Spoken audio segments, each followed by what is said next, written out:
Hello and welcome to Hi-Fi update number 1. Well, I just shown me swapping my summer amplification for my winter amplification and talk through the various units. Now the reason for using different amplifiers in the summer and the winter is twofold. First of all, I like using valve amplifiers, which I'll show a bit later on, but they produce far too much heat for the summer and they're just completely unusable. I literally on the hot days wouldn't be listening to music because I wouldn't want to switch the amplifiers on, so they're completely impractical. And in the summer I use the setup that you're looking at now, which is predominantly solid state and it still runs warm, but it runs a lot cooler than the valve amplifiers do. The other reason is simply I've got a lot of hi-fi equipment. It's nice to bring it out from time to time and actually give it some use. It's also nice just listening to your music on different equipment and give it a different presentation, and you can listen to a lot of the stuff over again, sort of with fresh ears as it were. And here we have my summer setup. Now any of you who have seen my videos so far will have already seen me feature the Nu-Vista PreAmplifier here, which is technically actually a valve amplifier, but uses, or as they call them in America, tubes. Only the tubes it uses are Nu-Vistas, hence the name of the amplifier. And the Nu-Vistas are very, very small tubes which were invented in the 1950s, and they have metal casing. To look at them, they look like transistors. They don't really look like tubes at all in the traditional sense. But it's only a preamplifier. It only has a small amount of power. Because of that, it doesn't get very hot. It gets warm, but it doesn't get hot, so it's perfectly usable in the summer. And this unit gives a very, very warm sound. It gives the valve sound without having a lot of the problems associated with valve amplification. Now when I say it's a preamplifier, it's not a phono preamplifier. Important not to get the two things confused. It's a preamplifier. It does have a phono stage built in, moving magnet. A very good phono stage actually as well. And basically all this is has lots of inputs at the back, so you can plug in your CD player, your turntable, your tape deck, your tuner, whatever. And you've got the source selection switch here, so you can switch between the various different sources, and you have the volume control here, both of which can be controlled by remote control. You've also got the tape loop button. That's the on-off switch for its external power supply. And that's what it does. It then sends out a signal through the RCA cables to the actual power amplifiers, and these are the power amplifiers. These are what the speakers get plugged into. And the reason there's two of them is they are mono amplifiers, known as mono blocks. And if you want stereo sound, you're going to need two, one for the left channel, one for the right channel. So it literally is, one is for one speaker and one is for the other speaker. Now you can actually get a Nu-Vista power amplifier, which looks like a very, very big version of this casework here, which also uses the Nu-Vista valves. And there's something that I'll probably look into at some point in the future, but they're much more expensive than the amplifiers I've got here. And also, the person that I bought this off, as I bought this second hand some years ago, actually had the Nu-Vista power amplifier as well, and he didn't like using the Nu-Vista preamp with the Nu-Vista power amp. So both units are very warm sounding, and using them together he said it was just over egging the pudding. He'd rather use a different preamplifier with the power amplifiers, which is why I sold this unit. But while this is, say, a valve unit, these are solid state, and using them together works very, very well. I did previously have the normal solid state version of this amplifier. This is like a special edition of that amplifier. And that had a much thinner, more solid state, grainy type sound. So this one is much smoother, much more fluid and much warmer. And I say much prefer it as well. Now anybody who's seen my previous videos will have seen me feature my Phono preamplifier, which is sitting here, the musical Fidelity X-LPS, and it's special a power supply that goes with it. And as you can see, they're in exactly the same type of casework, style of casework as these, known as exponents casework, made by Musical Fidelity in the late 90s. And so it's all matching kit, but as you can see the amplifiers are in much, much bigger casework. So these used to be called little piglets. They're little piglets, I don't know, maybe these are the full-size pigs, or maybe they're sows. Maybe I've got a couple of sows here. But say, very fun looking casework. Why on earth Musical Fidelity stopped making it, I don't know. They'd sell like hotcakes if they put them back into production. But I'll show you the amplifier in more detail now. And here we have a closer look at the Musical Fidelity XA200. So it's just a big, sort of simple mono block amplifier, and this very large extruded exponents casework. Quite heavy. Units, we can have a look at the back here. On-off switch, input, RCA input there. It's also got a loop output if you actually want to plug it into another amplifier, so you have more than one amplifier per speaker. It's possible to sort of bi-amp it with them. IEC input socket there, and 2 output sockets, so you can actually bi-wire the speaker from this one amplifier. Now they're rated at 200 watts RMS with a significant amount of headroom as well, and these have been slightly modified and they've been benched at 240 watts RMS each, and they sound like it as well. Very, very big, bold sound. They're Class AB amplifiers. They're sort of typical towards that standard solid state type amplification, and they give very, very good sound. The sound is very big, it's very bold, it's very musical, big emphasis on the mid-range, typical British sounding amplification. As I've owned Japanese amplifiers before, and they kind of do the opposite. They focus enormously on the treble and on the bass, but the overall sounds are rather thin, and so the mid-range isn't handled anything like as well. Now my personal preference is to go for amplification like this, and I say I love the appearance, I love the whole feel of it. The whole thing feels wonderful quality, but most importantly of all, they're very, very musical. The most important thing with hi-fi equipment is to get equipment that is musical, and these fit the bill perfectly. They're certainly keepers. I will never ever sell them, nor the Nu-Vista pre-amplifier. They work brilliantly together. But it is now the winter. It is now cold here, so it's time to swap these out with my valve amplifiers. And here we have my winter amplification. These are valve amplifiers. Valves in the United States are called tubes, the tube amplifiers.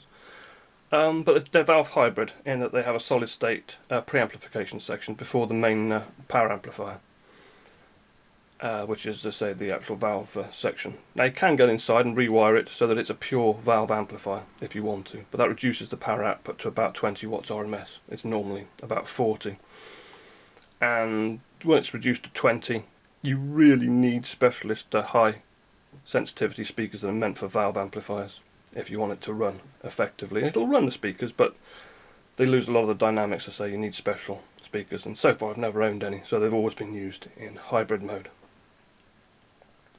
Now, as you can see, there's 2 amplifiers, same as before. They are mono blocks, so you've got one for each speaker. There is a stereo version, integrated amplifier version of this amp as well, but the mono blocks are the sort of better, more at market model. These amplifiers are made by the Chinese company Shanling, and they are the SP80C, and it says on it, vacuum tube amplifier. They are an actual Chinese brand. I mean, everybody knows that China is the manufacturing capital of the world, but over the last sort of 10 years or so, they've gradually been starting their own companies, which gradually are going outside their own domestic market, which of course is huge, and branching out into the rest of the world as well. The most famous company is probably the company that makes those high-end Blu-ray players, Oppo, but there are plenty of others as well, and Shanling are one of them. Well, as I say, these are 40 watt RMS amplifiers. That might sound extremely low compared with my other solid state mono blocks, which actually measure at 240 watts RMS. And in absolute terms, yeah, the other amplifiers are much more powerful. They have much more solid grip on the speakers. But as long as you've got relatively sensitive speakers, it's not really an issue. You never push the amplifiers up to the high end of their performance anyway. They're normally down very, very low, till they're near the low end of the amplification's ability. And you would swear, listening to these amplifiers, that they actually have more power, more grunt than the solid state. Simply the sound is thicker, there's more bounce to it, there's more energy to it when you've got the volume at sensible levels. And if you push it hard, it's obvious the solid state are more powerful. But it's a little bit like comparing, say, something like a diesel engine with a petrol engine. On paper, the petrol engine's more powerful, but the diesel, particularly say a turbo diesel, has got so much grunt low down the rev range You'd swear when you're just driving around at normal sort of speeds that the diesel was actually the more powerful engine. And it's kind of the same here. They just seem way more powerful. Now, the sound quality of these amplifiers is significantly better than the Nu-Vista and the two musical Fidelity mono blocks, the XA200s. It's significantly better. It is clearer, it's more precise, you've got more bounce, more energy, the sound is much more fluid. These really are fantastic amplifiers, especially for the relatively low cost. And I bought these new, and the UK retail price was £1,000 each, which for valve amplifiers is very, very cheap. They'd normally be about 2-3 times that, but being made in China kept the costs right down. And I actually imported them from Hong Kong. They're made on the mainland near Hong Kong, and I think there was something like about £850 in the shop in Hong Kong. I then had to import them and pay VAT, but it was still only about £1,150, something like that, for the pair, brand new, which was very good indeed. Now, one slight problem is that they use Chinese voltage, not British voltage. Now, that shouldn't be a big problem, only it was. Chinese voltage is 220 volts, UK voltage is theoretically 230. Now, that's within the tolerances of these amplifiers, not a problem. The problem is UK voltage is actually 240 volts. Europe is 230. The European Union said Britain had to fall into line and had to drop their voltage to 230. That was fine, but what the bureaucrats in Brussels did, they just altered the tolerances that they would allow for 230 volts, and they just altered it enough so that Britain's 240 volt national grid would fall in line with the 230 without Britain actually having to do anything. So it's basically a giant fudge. So in Britain we have voltage which is higher than it is supposed to be. Most of the time that's actually good, particularly with hi-fi equipment. You put extra voltage in, you get more power, you get better sound. You try dropping the voltage and see how good stuff sounds. The sound quality literally goes down the pan. Anybody who's into car audio will know this. If you connect the amps directly to the battery, you get high voltage into the amps, and they're much, much more powerful, and they sound much, much better. But with these amplifiers, having that over voltage meant they ran way, way too hot, dangerously hot. It would damage the circuitry and burn the valves out very rapidly. So I had to get a drop-down transformer. But what I actually bought was a special hi-fi transformer that's actually a balanced power supply, which also acts as a mains filter, as well as reducing the voltage so they can run my Chinese equipment and other equipment which runs at 220 volts. I'll cover the balanced power supply more in a future video. But that's it. Now I'll turn these round and you can see the back of them. And now I'll turn the amplifier around so you can see the back of it. You can see the RCA input is actually on the side. And you have the IC, fuse above, speaker outputs there, or inputs there. It's 3 separate terminals, one being 8 ohm, the other being 4. And on the other side there you have the on-off switch. Now, there's also a master-slave switch there with a little mini jack. It's so you can link the two amplifiers together, and you can use the remote control to alter the volume, and it actually alters the volume on both amplifiers at the same time rather than having to do each one separately, which would be rather annoying. So that's it for that, pretty simple. And there it is, and you have the volume control and things come on the screen. I can't power them up because they do need to be plugged into their balanced power supply. Now, anyone who's watching this who isn't familiar with what valves are or what tubes are, they are simply this. They're almost like a light bulb type device. Now, these are the things that were used for amplification and for electronic and computer use as well. It's all kinds of electronics really before transistors were invented. And then after transistors were invented, they invented microprocessors, which are basically transistors miniaturized into a chip. But these were what we used before, and the great big glowing hot things, I say, almost like light bulbs. They need a lot of power and a lot of control and regulation, which is why the amplifier has such huge transformers on it. And because these are big, chunky, and you need big, chunky power to run them, valve amplifiers are expensive. So you might think, well, if it's old hat technology, why on earth use it? And the answer is because it sounds good. There are very, very few components in this amplifier, in the sort of valve part of the amplifier, to actually do the amplification. The signal goes through very, very few pieces. You get a very pure sound, and the sound is fluid. If you listen to this and then you go back to solid state sounds very, very grainy by comparison. It's almost like the sound is being switched on and off with solid state, or you're listening to lots of dots joined up. This sounds like it is joined up. It sounds fluid, very, very musical. It also has a very warm sound to it, and in my experience, valve amplification, whether it's full-on amplifiers or whether it's valve output stages in CD players or say headphone amps and all the rest of it, valves sound best, all things being equal. They just have a really, really nice sound to them.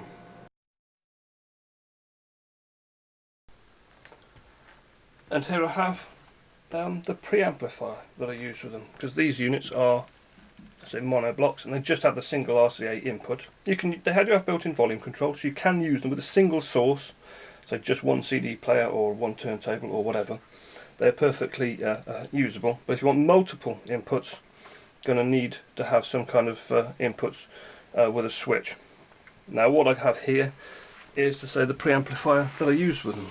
This is a Nene Valley Audio, NVA, which is a small company in the UK that makes hi-fi components to order, and this is what's known as a passive preamplifier. And on the front panel you have source selection switch, as per usual, tape, CD, phono, aux, usual sorts of affairs, and you have two volume controls, one for left, one for right. It keeps the two channels separate, which in a situation like this is nice, because the amplifiers are also separate. You actually keep the channels separate in here. There's no crosstalk problems with the unit. Now on the back you have the myriad of inputs, which as you can see here, there are quite a lot: CD tuner, aux, tape loop, phono, direct, which actually bypasses the volume control altogether, and it actually has three outputs. Now this unit is passive. It's what's known as a passive preamplifier. By that it means that it doesn't plug into the mains electricity. There's no active circuitry in here at all. It is literally just a switch on the front, two volume controls, and the inputs. Inside it's all point-to-point wiring, so no circuit boards, no active anything. I mean, alright, it's all dressed up in a nice fancy hi-fi box, but it's basically a very, very simple unit indeed. And the unit's actually made out of perspex rather than metal, so there's no sort of metal there to have an adverse effect on the sound, although on the downside it isn't shielded either. You can see the volume controls here, which are Alps Blue volume controls, very high quality. And also, of course, having separate volume controls left and right means you can balance the left and right channels as well. And that's what I use with it. As you can probably spotted, I have gone and stuck oak cone feet to the bottom. 3 feet, as always, came with rubber feet, but the 3 cone feet do improve the sound slightly. Now, because it's just wiring, there's no circuit boards or active components in there, it doesn't alter the sound very much, but everything alters the sound, and putting the unit on cone feet helps improve the sound just that little bit more throughout the entire system. Always tweak everything to try and get the very best sound that you can. Now, having a passive preamplifier is a mixed blessing. On the one hand, it imparts no sound of its own to proceedings. If the amplifiers themselves are the finished article and you like the sound of them as they are, then a passive preamplifier can be absolutely fantastic. It just sends a very, very clean signal through to the main amplification. Other amplifiers, say like the musical Fidelity XA200s that I just showed, if I used them with this, they wouldn't sound that great. They need an active preamplifier to help add body to the sound, fullness to the sound, add drive to the finished sound. With these, using an active preamplifier with them just muddies the sound. They don't need it. It just adds more coloration to proceedings. These are the finished article as it is. Now, the other problem with a passive preamplifier is that there's no active boost of the signal. you send in the RCA into here, and then they're coming out here. It means the signal has to travel an awful long way through one set of leads, through additional wiring in here, through switches and things, and then out the back. It's travelling a long way. It can cause a certain amount of degradation to the signal, a certain amount of loss of, not really detail, it's more a loss of drive, loss of energy, which can be a problem. And then there are problems with regard to the volume control. Using the volume control alters the electrical properties of the wire, particularly the output wire that then feeds the amps. And that can actually have quite an adverse effect on the sound quality. So there's very much pros and cons with using a passive preamplifier. On the one hand, the signal is much purer, much cleaner, much more detailed, but if you're not careful, it can suck a certain amount of the life, a certain amount of the energy from proceedings. Now, I don't actually need these volume controls because this has volume control built in anyway. So I tend to just leave these wide open and basically just using it as a switch. Now I keep meaning to actually build myself a switch box because that is really all I need with these amps. It's just a nice switch like this and the inputs on the back. It'd be very easy to make myself, although I'd make sure I did it with high quality hi-fi components rather than cheap switches and sort of cheap wiring or what have you. But it's one of those projects I keep meaning to get round to, and so far I haven't bothered. But that is say the amplification that I use in the winter. Now, one of the things with valve amplifiers is that they're very prone to vibration, massively so. Probably the second most thing that's prone in your hi-fi equipment after the turntable itself. I mean, you walk across the floor, you can hear your footfall come through the speakers because the amps are picking up the problem. Now, the first thing I used was this. It's a Torlyte platform, 3 cone feet, jumbo cone feet underneath, 3 cone feet on the top, and the amplifier literally sat on top of it as so. And these would be directly onto the floor, and that gave good resonance control of the sound. It altered the sound, improved the sound quite noticeably.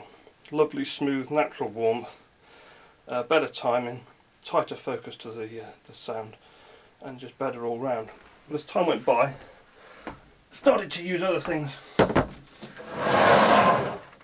as well. One of the things that I used fairly shortly afterwards was a Stillpoint stand. These are very expensive, specialist hi-fi, so audiophile stands for your equipment, but they are very good. They impart very interesting, very worthwhile sound to the equipment, and again the amplifier just literally sits on top of it. It's a very worthwhile piece of kit, very expensive. I think I paid over £400 for it. By the time they went out of production, they were about £650 each, which in my case is actually more expensive than the amplifier, which is slightly laughable. Not available anymore, but they can be picked up second hand. And then after time, I just started playing around with stuff. I thought, well, why not put this directly on the Torlyte platform? So that's what I did. Now, using that in conjunction with the Torlyte actually improves the sound further. I then thought, well, I've got these sitting in my parts box. They're Xindak damper shackles. I showed them in my turntable video where I was showing my new turntable with the feet fitted to it. It's one of the things I tried with the turntable. And these will sit directly underneath. And here, these have slightly concave feet so that they can sit directly on top of the ball bearings without any problem with it slipping off. And then I actually put the amplifier on top of that, and that is currently how the amplification is used. These different components add different sort of sound qualities to the amplification. These amplifiers just sitting on the ground or on, say, a work surface, expert shelf, or even a standard sort of hi-fi rack wouldn't sound anything like as good as they do sitting on this. The sound quality difference is absolutely huge. It's like having a completely different amplifier. Again, it's one of those things you've got to hear yourself with your own equipment to understand the difference things like this can actually bring to proceedings. But with these amplifiers, these stands here, which I say, all added together, these things are way more expensive than the actual amplifier was itself. But they impart such a wonderful sound to it and improve its sound by so much, actually worth it. Of course, they weren't purchased at the same time, or actually for the same purpose. I mean, this was originally purchased to go into the CD player, and I ended up picking up a second one and using it under the the amp. And I say these damper shackles were picked up with the others and a few other types as well. Now I actually looked at the information on them. These are actually made of sandalwood and the ball bearings graphite. The ones that I was trying under my turntable and my other ones, very black wood, so maybe they're ebony, and the ball bearings are never made of steel. And the two things sound quite different. Same design, just different materials, imparting a completely different sound to proceedings. But that's it for Hi-Fi update video number 1. It's just just a little video showing the different amplifiers that I use in the summer and in the winter. And I will go into some of these areas in more depth at a later date. One of the things is the valves on this particular amplifier are a little bit long in the tooth and need replacing. So there will no doubt be a valve replacement video coming up at some point during the winter, and I will talk about these amplifiers and the valves that they use in more detail then. But for the moment, that's it. Thanks for watching, and bye for now. And here we have the summer amplification, and here we have the winter amplification.